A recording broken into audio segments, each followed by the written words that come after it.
So I'm going to read a couple chapters every day of this book because the chapters are short and I want to finish it before the end of the school year. So, alright, so today we're reading The Frog.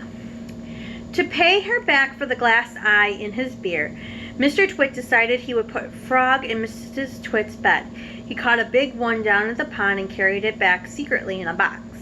That night, when Mrs. Twit was in her bathroom getting ready for bed, Mr. Twit slipped the frog between her sheets.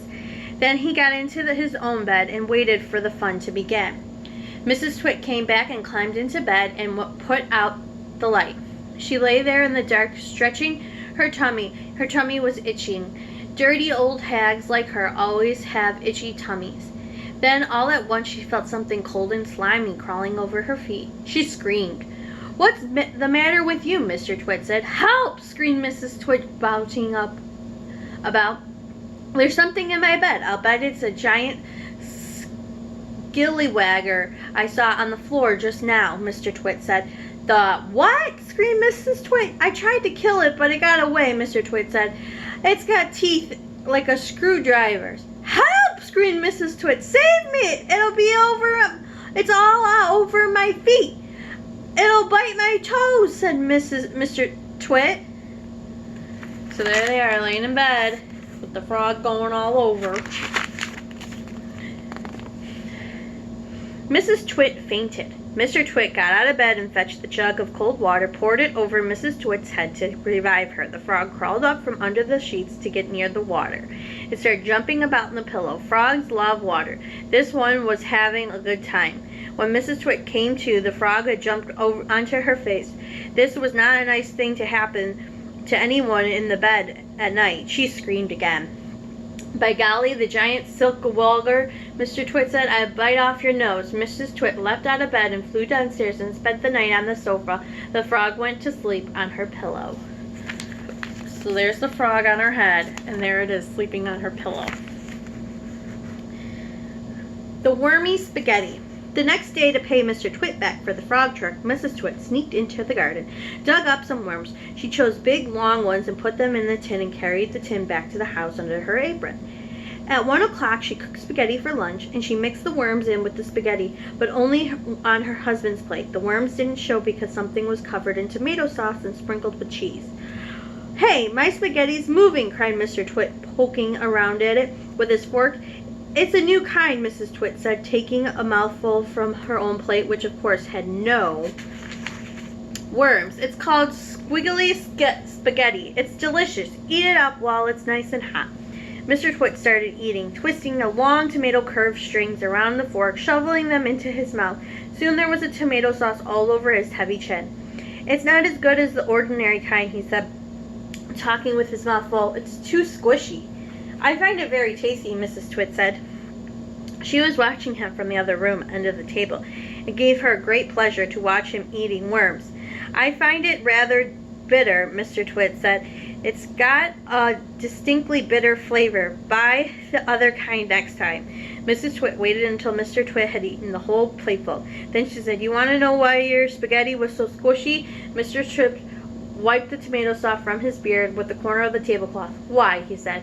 "And why it had nasty bitter taste?" "Why?" he said. "Because it's worms!" cried Mrs. Twit, clapping her hands and stomping her feet on the floor and rocking with a horrible laughter. There he is eating the worms and her laughing.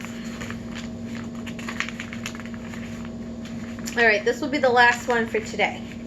This one is called The Funny Walking Stick.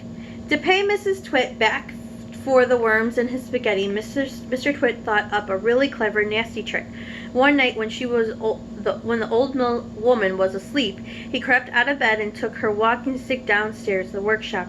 Then he stuck a tiny round piece of wood, no thicker than a penny, onto the bottom of the stick. This made the stick longer, but the difference was so small the next morning Mrs. Twit didn't notice it. The following night, Mr. Twit stuck another tiny bit of wood. Every night he crept downstairs and added an extra tiny thickness of wood to the end of the walking stick. He did it very neatly so that the extra bites looked like a part of the old stick. Gradually, but oh so gradually, Mrs. Twit's walking stick was getting longer and longer. Now, when something is growing very, very slowly, it was almost impossible to notice it happening. You yourself, for example, are actually growing taller every day that goes by, but you wouldn't think it, would you? It's happening so slowly you can't even notice it from one week to the next. It was the same with Mrs. Twit's walking stick. It was so slow and gradual that she didn't notice how long it was getting, even when it was halfway up to her shoulder.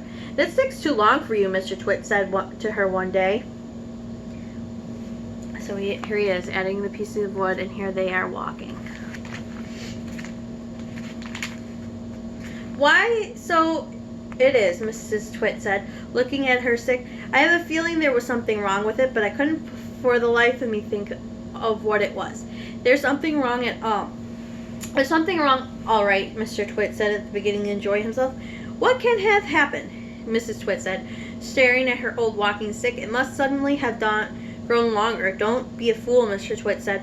"How can a walking stick possibly grow longer? It's made of dead wood, isn't it? Dead wood can't grow." "Then what on earth has happened?" cried Mrs. Twit.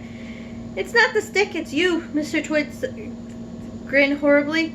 "It's you're getting shorter, and I've noticed it for some time now." "That's not true," cried Mrs. Twit. "You're shrinking, woman," said Mr. Twit. It's not possible." "Oh, yes, it is, jolly well is." And Mr. Twit, "You're shrinking so fast." "They're shrinking dangerously fast. Why, you must have shrunk at least a foot at least a few days." "Never," she cried.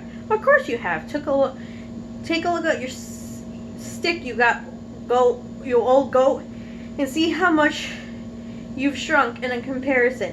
You've got to shrinks, that's what you've got. You've got dreaded shrinks." Mrs. Twit began to feel so temporarily trembly she had to sit down. So, we're going to stop there, and tomorrow we'll read the next couple chapters.